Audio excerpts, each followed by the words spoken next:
morning and welcome to today's news presentation.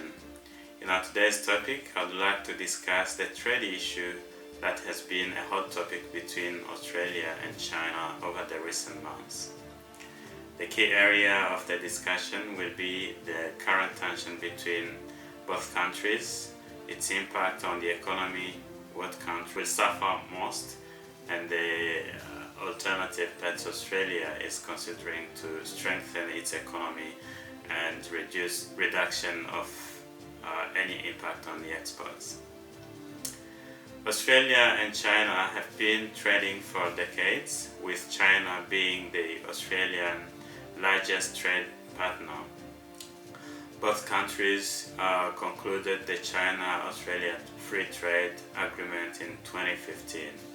This was the best opportunity for Australian goods and as a result of removal of tariffs. In the recent months, the trade cooperation was slammed by Chinese authorities by imposing tariffs on the Australian products. Since the beginning of COVID-19 pandemic, countries including Australia have struggled economically, leading to diplomatic tension mostly in the developed countries and large economies. The diplomatic and economic tension between Australia and China sparked when the Australian government called for an independent investigation on the source and how the pandemic spread all over the world from China. In April this year, the Foreign Minister Mary Spain informed the ABC's Insiders, a program that Australia would request the investigation of the source of the COVID-19 pandemic.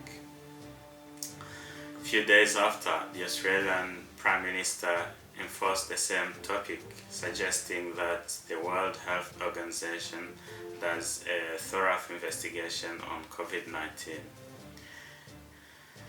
China, the country that is believed to be the source of COVID-19, took this call from the Australian top leaders as a sign of political attack and reacted by finding some excuses to threaten Australian businesses by imposing tariffs and banning some products like wines and beef from some supply into China. I'd also like to mention that based on the information obtained from the Sydney Morning Herald, the spark of the tension between the two countries was not just the COVID-19, but also a numerous of other factors like separation of Hong Kong by Beijing, territorial dispute on the South China Sea, and rejection of China's flagship 5G provider, Huawei. Here, I will remind you that based on 2018-2019 financial year, 26% of Australian trade is presented by China. And according to Nikkei review, the exports to China by Australia in 2019 was worth 153 billion Australian dollars. These figures indicate how China is a valuable partner to Australian businesses and economy. Now, let's investigate what impact these tariffs will cause to the Australian nation, farmers and manufacturers, and other exporters. These actions have a potential of hitting the Australian economy hard, therefore impacting farmers as well as the Australian employment. On top of these tariffs, the Chinese government has warned the Chinese students who undertake their studies in Australia to consider not enrolling in the Australian universities and warned tourists not to enter Australia, accusing Australians to be racist.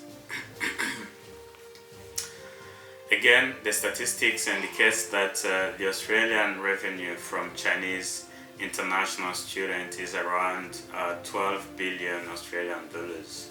Chinese tourists to Australia generate around $5 billion.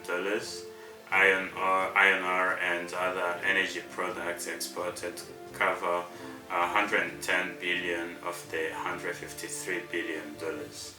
Agriculture exports to China is worth 13 billion, 3.6 billion of meat, 3.2 billion of wool and seafood.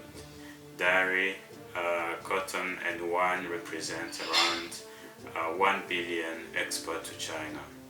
Stopping Chinese students is a very shocking news to Australian universities whose revenue is mainly from international students. But does this mean that China will not be affected by its actions? Well, in the recent years, Australia has started to export its energy product to other countries like Japan, Taiwan, and North Korea. This would mean that if the Australian producers stop exporting their goods to China, Chinese consumers will have a shortage of products, especially the supply of meat and agricultural products to feed its 1.3 billion of population, without forgetting that Chinese industries use around 2/3 of iron ore exported from Australia. Obviously, imposing tariffs on Australian goods will hurt not only Australians but also Chinese consumers. As I mentioned before, Chinese consumers will be impacted more in terms of shortage of food, energy products, and quality education to Chinese young generation. This analysis shows that both countries require mutual relationship, and if one country decides to hurt the economy of the other country, it will always come around and both countries will be hurt. To ensure China-Australia trade stability, both countries should avoid anything that can negatively affect their relationship. This sort of tension has indicated that Australia should not depend mainly on China in terms of trade, but also ensure a secure market with other Asian countries, America, and some developing countries like in the Middle East and Africa. This approach would ensure the security and strengthening of Australian goods export. Thank you, and see you in our next topic.